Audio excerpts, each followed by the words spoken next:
made up the deficit of experience. And I've delayed his tier 2. Oh no, I have not delayed his tier 2. Sorry, his tier 2 is actually going to be as fast, if not faster than mine. But I'm in his base at tier 2, which means I can cancel his lodge, which is what I'm doing now. Which is really nicely. It's nicely to my advantage, anyways. I run the Blademaster away because I didn't want the burrow to cancel the salve, but it happens anyways. So I resalve, but unfortunately I get sheep blocked right here. So I have to waste yet another salve on this Blademaster. If you put Fog of War on pretty quickly, he doesn't know where my grunts are, and I have a very good idea where his 2 remaining grunts are. They're in his base. And I know where his Blademaster is. The Blademaster's in his base, so I know that it's very safe for me to creep this Overseer camp. And it would be a lot safer for me to creep it if I still had those 2 salves, and I hadn't wasted them by getting the healing cancelled, but not a big deal. So I'm creeping, and now I have level 2 in critical strike. And I have a pretty good idea where his army is. I mean, I assume he's creeping outside his base at this moment. I thought he would have headed to the Overseer camp right away. If you asked me right now where he was, I would have guessed there. But it doesn't matter. I have level 2, looking at my Shadowhunter.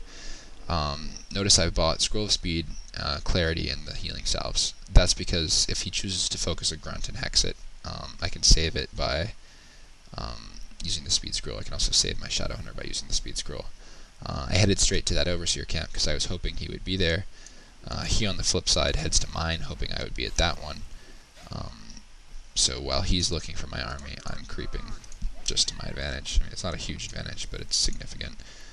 He's going to kill my... I guess this is my... I don't know if this is my scout peon or if I never changed my hotkeys and sent... Yeah, I think that's what happened. I sent out... I put my scout peon on 2 where my walkers eventually go.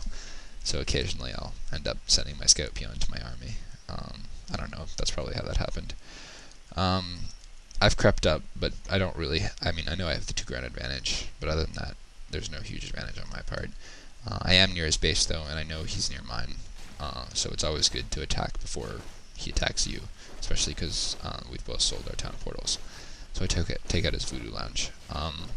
Don't underestimate how much this hurts any players, undead, human, orc. To lose the lounge is actually a pretty big deal, because it's your healing, and any damage you take in a battle, unless you have a higher level Shadowhunter, you're not going to be able to get it back.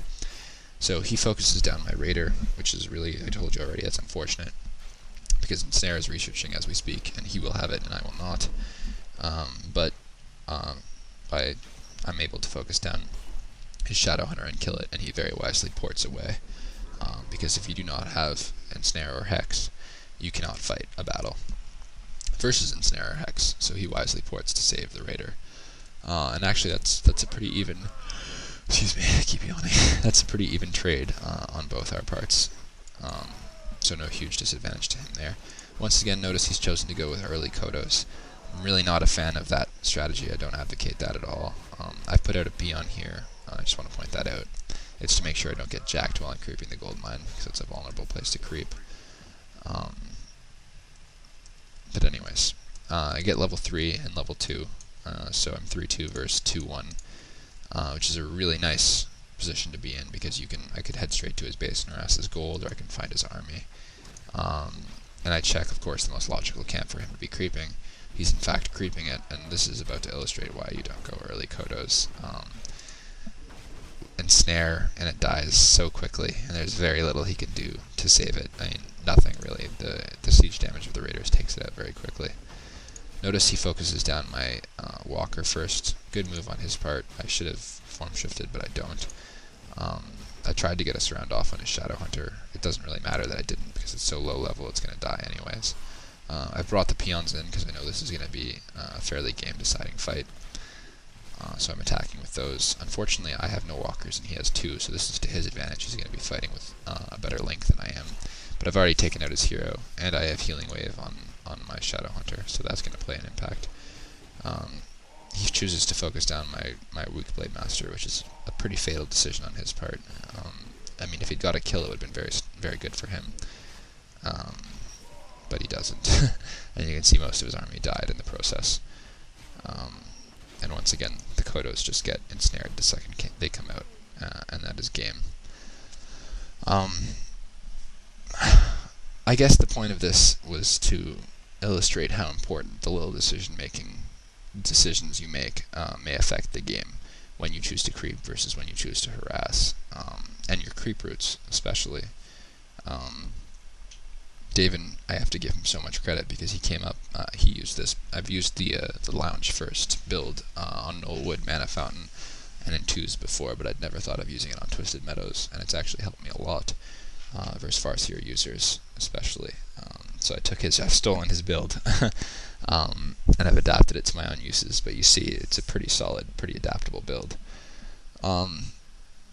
I feel like I didn't talk about micro as much as I should have, so I'd like to go over a little bit of that. I've had a few questions and a few people asking me to talk more specifically about micro and more in depth about micro.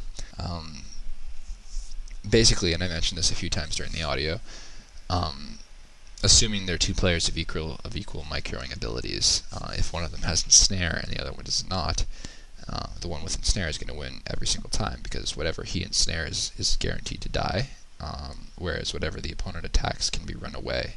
It may still die, but it'll die more slowly than if it's ensnared. So ensnare and hex are the two early game disablers, meaning when you're fighting with, for example, grunt, 4 grunts, a raider, shadow hunter, and Blademaster, you have to choose between focusing down the shadow hunter or the raider. And frequently you'll see players lose games because they focus down the shadow hunter, and then all of a sudden it speed scrolls away, or certain players choose to buy health potions on their shadow hunter.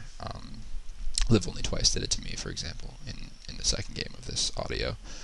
And then if you focus down that and they focus down your raider, they can save their shadow hunter with the health potion, whereas you will lose your raider. And then all of a sudden they have ensnare and hex, and you only have hex. So pretty big difference, and that's one way you can get an advantage. Also note, every single time my shadow hunter came out, I always bought healing salves, clarity potion, and the speed scroll. The speed scroll I've already mentioned. You can save your shadow hunter, you can save grunts, you can run away from a bad situation, and it pretty much neutralizes hex for the 10 seconds that hex lasts, or whatever it lasts on units. It's probably longer than that. 10 seconds sounds right. Because whatever they hex will get fastest movement speed, and then can efficiently run away.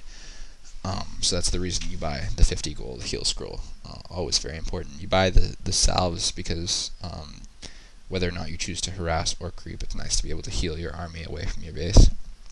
And the clarity for the same reason. It's nice to have more mana for hex or windwalk, particularly if you get level 3. So as far as the fights go, it's very important to cast Spirit Link prior to the beginning of every fight. They will eventually dispel it, most likely if they're good, and so recasting it right after they dispel is a good idea. Any Kodos, as Game 2 illustrates for Live Only Twice, very, very important that they don't get 3 Devours on your units. It takes away one of your units, and it's just not very good in the fight, obviously, if you're fighting with one less unit because it's been devoured. So make sure if you can ensnare it, hex it. It's preferable to ensnare, because ensnare can't be dispelled. And and the other reason, and be very careful about this, if a Kodo devours one of your units and then you hex that Kodo, your unit is automatically killed. It disappears, and they can then dispel and then ensnare, then devour again. So if you're going to hex a Kodo, make certain that it's an empty stomach Kodo and doesn't have one of your units in it.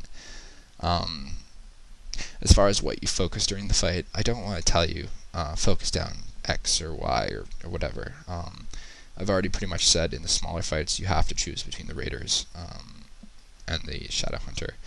But if someone exposes their walkers and snare and focus the walkers, and they die very quickly, and that's a very good thing to focus them. But if you focus them at the wrong time when they're not so exposed, they can form shift or whatever, and really that can cost you a lot because they can salve it while it's in ethereal form. Until next time, guys, peace.